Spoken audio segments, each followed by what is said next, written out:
Welcome to the Budget Mom YouTube channel. I'm Miko Love from thebudgetmom.com, and we have Ryen back today, who flew into Spokane last night so she could be here to do the YouTube videos. Today we're going to be going over January 2022 budget recap. I can't believe it. I will tell you, I noticed something. I spent a whole lot more cash in my cash envelopes than I usually do. Because usually, I have quite a bit left over. You do usually have a lot left over. But the 2022 savings challenges, I really pushed myself to save it for that.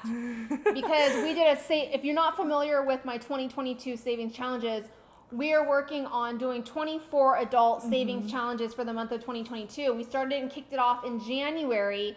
One of them was a sock challenge. It killed me. I was going to say, I feel like January, if you're part of the 2022 savings challenges, I feel like it was a struggle for a lot of people. It was a lot. Yeah. And when I did, I'm like, dang, I have a lot of socks. But not only that, I was like, dang, I do a lot of laundry.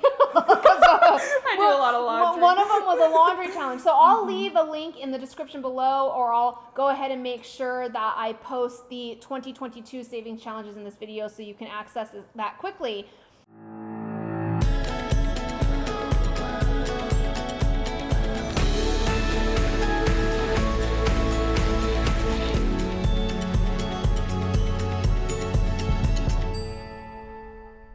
So January, just really quickly looking over what we're going to be talking about today, I have a couple of new things that I want to show you.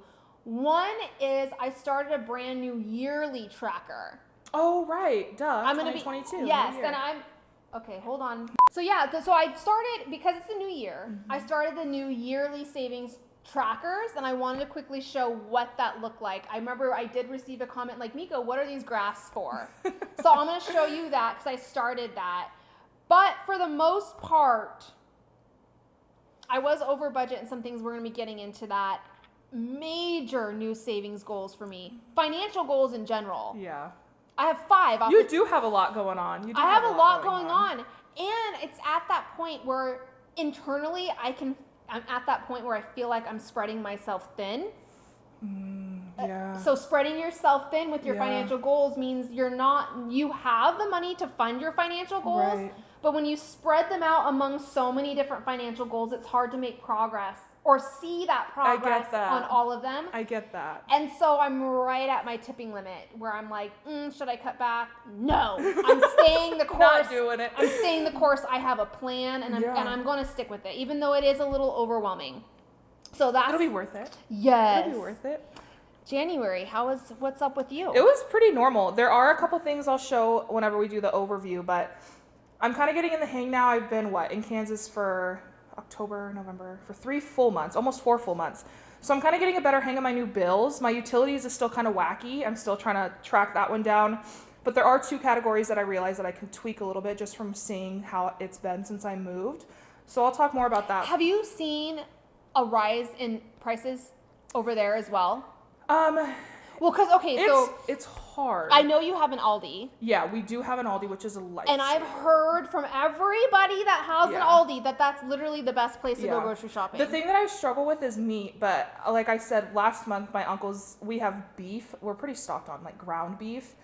But I did start a Costco sinking fund because I think I'm going to try what you do. Just go to Costco and buy meat in bulk, because Aldi is somewhere where I haven't really found the best quality of meat. But other than that, gas prices are way lower than they are here. I think it's What are you paying? I don't know. I don't drive. But I don't drive. I just sent Cody $20 a paycheck. But I mean, it's what is it here? It's $3.77 the last time I filled up. Okay, yeah, no. If you're from the Midwest and you know the price, put it in the comments. Put it in the comments, because I can't think of it because I never fill up. Yeah. But it's really interesting, every single, I've been doing my spending diary every day on Instagram, and every single time I show a video of me filling up with gas, everyone's like, oh, you're so lucky, you're paying so cheap for gas, and I'm like, what? That's so expensive. But some people are saying they're paying over $4 a gallon. California, I bet. Hawaii, I'm sure, is expensive too. Yeah. But it was weird because I moved from it's higher cost of living here in Spokane than it is to where I'm at now. Really? So it's weird, because some of my budget has decreased, but some has increased, Right. So it's kind of weird to see. I can't really tell if the prices in Kansas have gone up because to me they're down compared to here. Right. Yeah. Oh, so it's kind of weird. It's kind of weird. It'd be hard to answer that question if you haven't been there for a long period of time. Right. Yeah. Comparing it to Washington, it's less, but I don't know if it's more expensive than what because you haven't been there long enough to see those trends. Right. Yeah. I think definitely here we've seen rising prices. Oh my gas, gosh. Groceries, housing, apartments, used cars. I mean, oh my gosh, used cars are. It's insane. I saw dealerships are just like begging people for their car. Yeah, it's nuts. It's nuts right now. Yeah. So today we're going to be doing and showing you where our dollars went in January. So first off, we're going to start with my Where Did My Money Go worksheets, and then I'll show you the yearly trackers. So for my inflow, it's going to seem like a lot because I did have to transfer like this savings used. I have my house insurance coming out in the first week of February. Oh. And I wanted to make sure that money was there just in case the bill pulled out early. Yeah. And so I had a starting balance of 1380, which is the money that was sitting in my checking account the first day of January. $5,100 is my paycheck. Other income is $671, which includes $600 from Chris, and then $71 was for, this is why we have our expense trackers. $71 was a pet insurance reimbursement. Oh, nice. Okay. And then a big portion saving used. So I had a total inflow of $10,083, but that is not all earned income. The only earned income was I had the $5,100. Now, if it's in red, I was over my budget for the month, and if it's in green, I was under budget. So I was only over about $22 for my gas, which I was trying to stretch out that last week as much as I could, but driving my son to and from school didn't happen. I was over in my household and really over $500 more towards my savings, which is always good to be over in that category. I had some issues with my Chewy subscription. For some reason, they were pulling my subscription bill date out at the end of the month, which was then making it go into a new tracking period.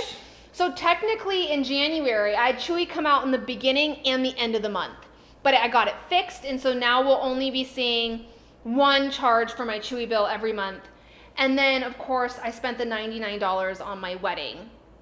So that's where my money went. If we look at my monthly debt and savings breakdown, now I don't have debt, so I track my investments. I invested 8% of my money.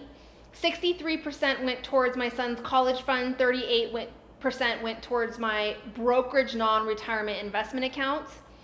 For savings, I saved 32% of my income. Now here's where you're seeing a lot more different goals than in the previous year. Yeah. So we had my sinking funds, 58% went towards that. 19% went towards my Disneyland. By the way, I did hit my Disneyland goal. Yay! I hit my Disneyland goal in February, which means this goal is now going to be going to my wedding. So You're going to see a lot more money going to my wedding goal starting in March. 9% went towards my wedding, 3% went towards my chicken goal, 3% went towards my pet fund. Chicken goal, we're trying to save $1,000 by June. I just wanted to have some money saved up so when we do get our flock, we have some emergency fund there. Right. And then of course, 2022 saving challenges, $116 went to that. Nice. $90 went towards my $5 challenge. I got a lot of fives back. That's a good start for January. Yeah. So that's where my debt and savings breakdown. And then my monthly spending comparison, we're comparing January to December. Now, if it's in red over here, I spent more in January than December, and then in green, it's less than.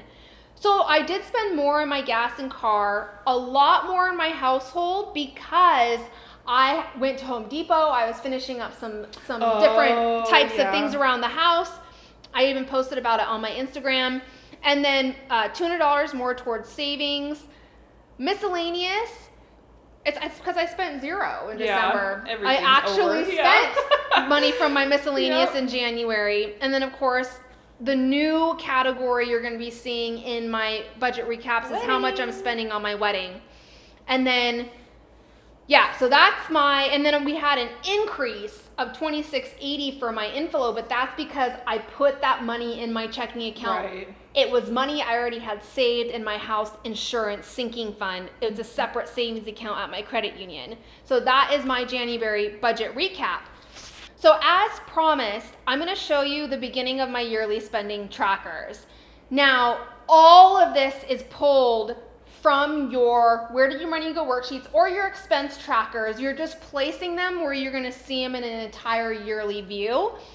I like to track every month for my budget categories. Essentially, it's the Where Did My Money Go budget category breakdown, but right here on this page.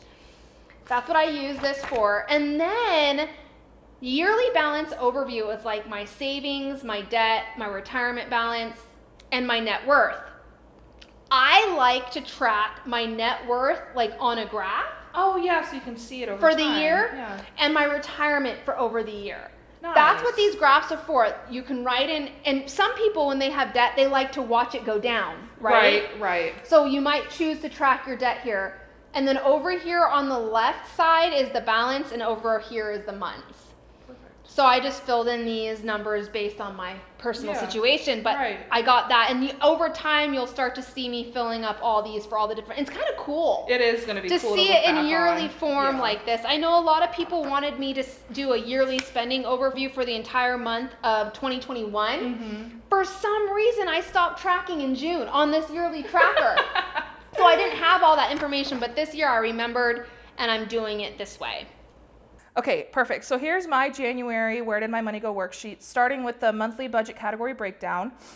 I had a starting balance of $652. Earned income from my paychecks was $4,038. I get reimbursed from Cody for some of the bills, and that equaled $69 for a total monthly inflow of $47.59. You can see here everything that I spent. I was under my food budget, which is good because I'm kind of testing to see if this half a cow that I went in on is actually worth it. So the fact that I'm under budget the first month is a good sign to me. I was over budget in personal. Here are two categories like I was talking about earlier that I have decided to tweak just from past spending. I never really spend $100 in my miscellaneous, so I'm going to try to lower that down just by $20 down to $80 for moving forward and see how that works. You can see I only spent $26 in January. And then my insurance, I'm going to need to raise it. My medical insurance actually went up from when I moved to Kansas from Washington. And I've been sitting around this 420 mark for the past 3 months. So I'm going to raise the 370 to 420. So it's kind of offsetting a little bit here. Other than that, not too much going on. I was able to put, where's debt? I was able to put $618 towards debt and save $634. If it's in green, I was under budget, and if it's in red, I was over budget. Always good to be over budget in debt and savings, obviously. Yeah, pretty normal month for me as far as what I spent. Over here is my monthly debt and savings breakdown. I do have debt, so I do use this debt side. Like I said, my total monthly inflow was $47.59. I put about 13% of my inflow towards debt, and here's the breakdown of it. I don't know if I said this last month, but I think I'm going to switch this back to utility. I don't really know. The debt is kind of throwing me off because it's like a fee, I guess, more than it is debt, but it's on a credit card, so it kind of is debt. So I don't really know how I'm going to track this, but I did debt again. Obviously, my student loan is my number one. I put $609 towards that. And then over to savings, I put about 13% of my income. I was able to save $148 in the savings challenges, and then $486 for sinking funds. Okay, so starting, I did have a total monthly inflow change. It did decrease. I do get a bonus in December, so that's why it was such a huge decrease. Everything here in green means that I spent less in January than I did in December. Everything in red means I spent more. Now, although I did get a hefty, decline in my inflow, obviously, there's a lot of red here. So I kind of looked back and I realized it's because most of that bonus money I put towards debt and savings. So $2,200 and almost $1,000 back in December. But other than that, I was obviously under in food because in December I had that $500 to give to my mom for that cow. Spent more in personal, more in gas. I just started giving Cody $30 a paycheck since we only use his car. So that's how I started to manage that. Like I said, everything in green means I spent less in January, and everything in red means I spent more. So that was our full January budget recap and where our dollars went. So I have all these new savings goals. A big, big, big one that is kind of the one that's stressing me out a little bit is my wedding savings goal. Yeah. $10,000 by August. And I've been asking myself, Miko, is it realistic to have our wedding for $10,000? Are you struggling with, I've obviously never planned a wedding, but is it hard to stick to that? It is. Number? Well, so for instance, example, I set a $500 wedding dress budget. Oh, that's hard, I'm sure. That's hard. Yeah. Well, I came into this plan with the mindset of my dress doesn't matter. It's not important to me. Until I saw the dress I wanted. I feel like that's such a common thing. People are like, oh, I'll spend, like $500 to $700 on a dress. Yeah, well, I saw this one, and literally when I saw it, I'm like, that's the one. No questions asked. Oh, like, it just I spoke to knew you. Immediately that was the one. And it was $1,500. Yeah. And that's $1,000 over my budget. Right. You only get married once. Hope. Okay, in my life, twice. Okay, well, whoa. let's reword this, okay? I planned. It's only your intention to get married once. Yeah. Right. This day with Christopher, we're not going to have a wedding again with Chris. Right. I'm not going to have another wedding. And so I was thinking like all the photographs and videos that are going to be taking because I'm spending I'm spending close to $3,000 on my videographer and my photographer. Yeah. And that's with being gifted half the amount. Wow. That's a $6,000 expense. Right. That's over half the wedding budget right now. And if I wasn't being gifted half that expense, then I wouldn't know what to do. Right. And thank goodness too that you're having it here. I feel like venues are just insane. Right off the bat, I'm saving myself $15,000 by having it here. But then you got to think, you got to rent the chairs, you got to rent the tables, and so that's expensive. Insurance maybe too? I already talked to my house insurance, my insurance provider, because I'm like, hey, I'm having a wedding here. We have to, luckily they can increase it just for the month of the event. Oh, and then it goes back to normal. Okay, nice. But yes, there's all these things you have to talk about. So that $10,000 budget, is it doable? Well, you saw in my budget recap that I've already spent $90. Right? I spent $90, but that was for cardstock and stamps for both my save the dates and my Toby. So that was for my save the dates and my wedding invitations. And those are the only two things that I bought for the wedding. Besides, I have bought some of my bridal party gifts, and I'll be kind of showing that on my Instagram because I only have 3 people in my bridal party, and I was able to get that done for less than, it was like $25 to $30 per person. Wow. Oh, that's so cool. Pretty awesome. Yeah. So, but is it realistic? I'm going to attempt and continue to try to stick to that budget. I already picked out a wedding planner. She's expensive. We're looking at close to about $2,900 for her planner. For the wedding planning, and she's the day of event coordinator. I was going to say, okay, she is there your full day.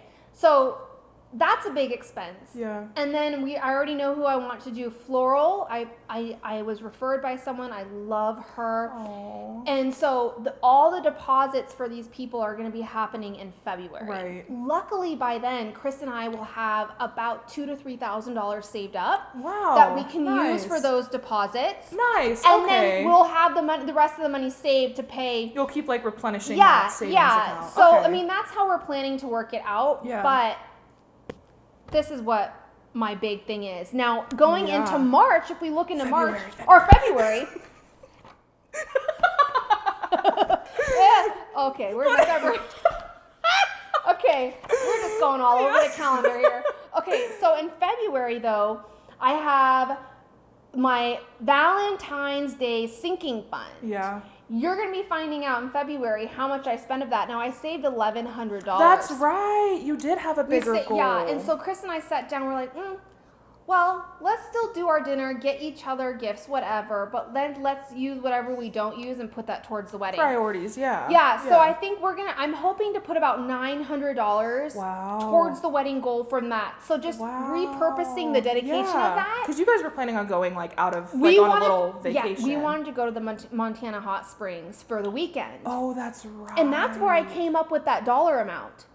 Oh, you already like planned it. I researched the trip. Yeah. I wish I would have booked when I was researching because they are booked out. Oh, that's what ended up happening. And so we can't go there. At least you know now, I guess, how much it's going to cost. Yeah, and you need to book early. We can go. I mean, and then next year, we decided we're going to keep it at home and small as well because of the wedding. Right. And so maybe 2024 we'll end up going there for Valentine's Day, and I'll ramp back up my Valentine's sinking fund. But that's the plan that I have in February. Yeah, February for me is pretty normal. Not much happening here. I am cash flowing Valentine's Day. I just have $100 that I'm going to be including in my budget. I don't have it pre-saved in a sinking fund or anything. And we're just probably going to do like a small gift and dinner probably. Yeah. Nothing. We're not even sure if we're going to do dinner yet because, I mean, even to get into restaurants right now, I know it's crazy because of everything that's happening, but I feel like I just feel like everybody's full. Yeah, and I'm sure then again, that Valentine's Day is the day after Super Bowl. That's Super Bowl weekend too. So maybe, that's an idea too. Maybe I'll just splurge on like Super Bowl. Maybe Valentine's Day is Super Bowl day. Yeah, right? You just spend it with all your You combine friends. them. Yeah. You combine them. Yep. So that is our January budget recap. If you found this video helpful, please like it and don't forget to subscribe.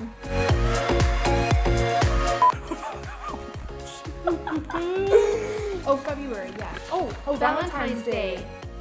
I gotta cut out. Hold on. I gotta turn off my volume. Okie dokie. Okay, now we just do overview. And then we're done. That is so much easier.